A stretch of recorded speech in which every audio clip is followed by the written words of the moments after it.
Estamos aqui apresentando mais um estudo do livro O Evangelho segundo o Espiritismo, capítulo 2. Meu reino não é deste mundo, a realeza de Jesus. E nesse texto que iremos estudar, ele é um convite para que possamos repensar a natureza da realeza, mostrando que o verdadeiro poder reside na influência moral e espiritual que transcende o tempo e as circunstâncias. Jesus, nesse contexto, é apresentado como um rei por excelência, cujo reino se baseia no amor, na justiça e na verdade, e que continua a influenciar a humanidade através dos séculos. Que não é deste mundo, o reino de Jesus todos compreendem, mas não terá ele uma realeza também na terra? Kardec inicia o texto com uma constatação. A maioria das pessoas compreende que o reino de Jesus transcende a esfera terrena. No entanto, ele lança uma pergunta intrigante. Será que Jesus não possui também uma forma de realeza na Terra? Essa questão inicial já prenuncia a complexidade do tema e a necessidade de uma análise mais profunda. Dá-se esse título por unânime consenso a todo aquele que, pelo seu gênio, ascende à primeira plana numa ordem de ideias quaisquer. A todo aquele que domina o seu século e influi sobre o progresso da humanidade. Kardec aqui ele expande a definição de rei, incluindo aqueles que se destacam em diversas áreas do conhecimento e da atividade humana, filósofos, artistas, poetas, escritores, todos que, por seu talento e inteligência, influenciaram o pensamento e o progresso da humanidade, podem ser considerados reis em seus respectivos domínios. Dessa forma, o texto nos mostra que Jesus é um rei em sentido diferente e não busca poder temporal, mas sim o poder moral e espiritual. Sua realeza se manifesta através da sua influência sobre as ideias, sobre o progresso da humanidade e sobre os corações das pessoas. Então, podemos citar exemplos de realezas além do poder temporal. Por exemplo, realeza da sabedoria. Um filósofo, por exemplo, pode ser considerado um rei no mundo das ideias, por sua capacidade de influenciar o pensamento de muitas pessoas. Podemos citar Sócrates na Grécia Antiga, considerado o pai da filosofia ocidental. Podemos citar Confúcio na China Antiga, filósofo e educador chinês que ensinou sobre ética, moral e política. Albert Einstein, físico teórico, que desenvolveu a teoria da relatividade, que acabou revolucionando a física moderna. Podemos também citar a realeza da arte. Um artista renomado pode ser considerado um rei em seu campo, por sua habilidade de inspirar, de emocionar pessoas através de suas obras. Leonardo da Vinci, da Itália, um dos maiores artistas e inventores do Renascimento, conhecido por suas pinturas, esculturas, desenhos, invenções. William Shakespeare, na Inglaterra, um dos maiores dramaturgos e poetas da língua inglesa. Frida Kahlo, no México, uma pintora mexicana que expressou em suas obras suas experiências de dor, de sofrimento, de superação. Podemos também citar uma realeza de liderança moral. Um líder religioso ou um líder espiritual pode ser visto como um rei por sua capacidade de guiar e transformar a vida de seus seguidores. Podemos citar aqui como exemplo Mahatma Gandhi na Índia, líder pacifista que lutou pela independência da Índia no domínio britânico. Martin Luther King, pastor e ativista que lutou pelos direitos civis afro-americanos nos Estados Unidos.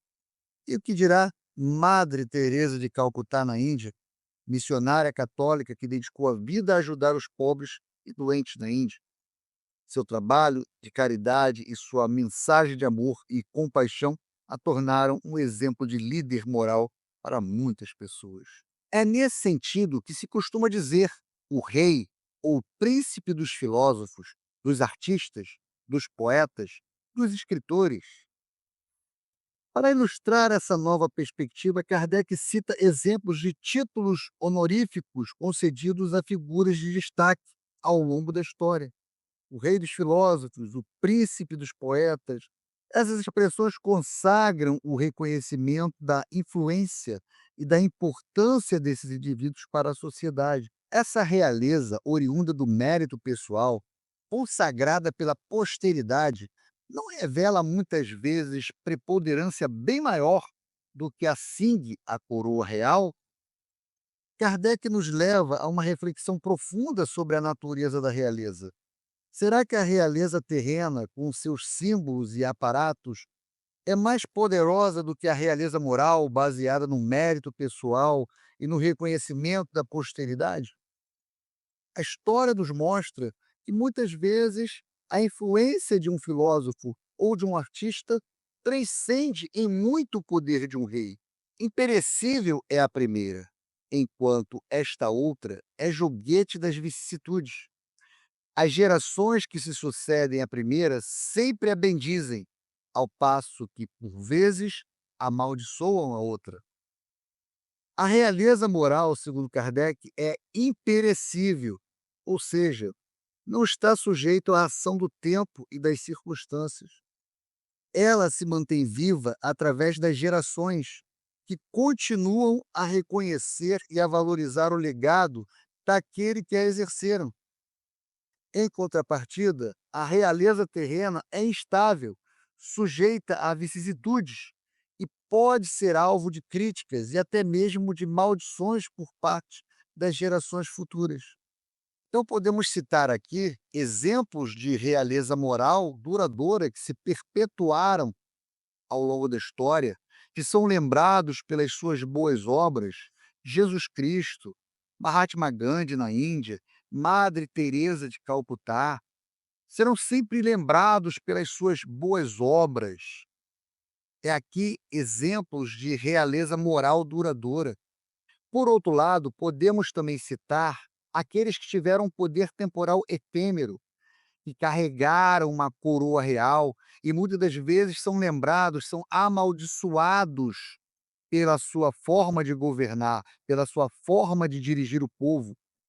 Podemos citar Luís XVI na França, rei da França durante a Revolução Francesa, que foi decapitado. Luís XVI personificava o poder monárquico absolutista. No entanto, seu reinado foi marcado por crises e insatisfações populares, culminando em sua deposição e execução em 1793. O poder que ele detinha, outrora absoluto, mostrou-se frágil diante da força da mudança. Nicolau II, na Rússia, o último czar, governou durante um período de grandes transformações e agitação social. Sua autocracia e participação da Rússia na Primeira Guerra Mundial levaram ao colapso do regime Romanov em 1917, e assim como Luís XVI, perdeu seu poder e sua vida em meio a uma revolução. E o que dirá dos ditadores do século XX? Foi palco de diversos regimes ditatoriais, nos quais líderes como Hitler da Alemanha, Stalin na União Soviética, Mao Tse-tung na China, exerceram poder absoluto. No entanto, muitos desses regimes ruíram após a morte de seus líderes ou por meio de revoluções, demonstrando a instabilidade do poder baseado na força e na coação. Esta, a terrestre, acaba com a vida.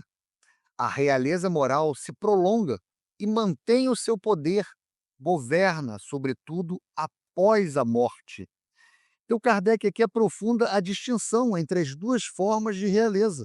A realeza terrena se limita à vida do indivíduo, enquanto a realeza moral transcende a morte, mantendo seu poder e influência mesmo após o falecimento da pessoa. Sobre esse aspecto, não é Jesus mais poderoso rei do que potentados da terra? Então, diante desta análise, Kardec nos coloca diante de uma pergunta inevitável. Jesus, com a sua influência moral e espiritual, que perdura por milênios, não seria um rei mais poderoso do que qualquer potentado da terra? Razão, pois, lhe assistia para dizer a Pilatos, conforme disse: Sou rei, mas o meu reino não é deste mundo. Então, Kardec conclui o texto com a afirmação de Jesus a Pilatos: Sou rei, mas o meu reino não é deste mundo.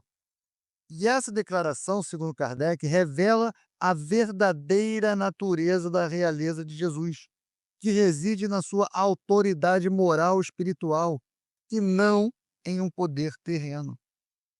Para que a gente possa fechar esse estudo, vamos fazer um resumo dos tópicos mais importantes. O texto ele começa falando sobre a distinção entre o reino de Jesus e os reinos dos terrenos. Veja que o texto ele já de cara, ele afirma que o reino de Jesus não é deste mundo. Uma ideia central para que a gente possa compreender a natureza da realeza de Jesus. E essa distinção é fundamental para evitar interpretações equivocadas sobre o papel de Jesus como um líder político ou militar. Jesus, ao afirmar que seu reino não é deste mundo, ele está revelando que sua realeza é de natureza espiritual, de natureza moral e não terrena. Outro tópico seria a realeza moral como forma de poder. O texto ele apresenta a ideia de que a realeza não se limita ao poder temporal, mas pode ser exercida através da influência moral e intelectual. Ele utiliza exemplos de figuras históricas que, mesmo sem o título de rei, exercem grandes influências em suas áreas de atuação, como o rei dos filósofos, o príncipe dos poetas.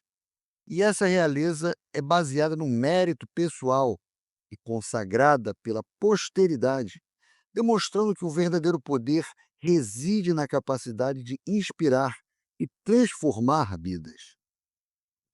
Outro tópico importante é a realeza moral de Jesus como um poder transcendente. Aqui, Jesus se encaixa nesse modelo de realeza moral, que se baseia no amor, na justiça, na verdade e que transcende o tempo e as circunstâncias.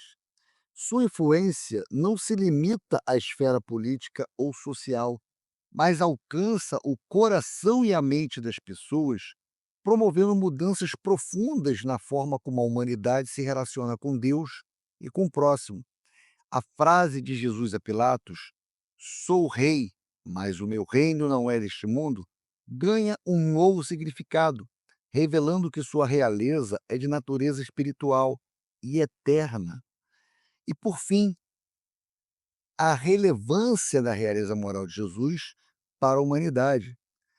Essa realeza moral, ela vai residir em sua capacidade de inspirar e transformar vidas, influenciando o progresso da humanidade através de seus ensinamentos e exemplos.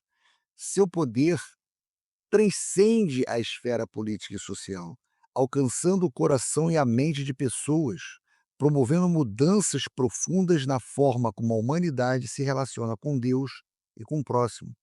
A frase de Jesus a Pilatos ganha um novo significado, revelando que sua realeza é simplesmente espiritual e eterna.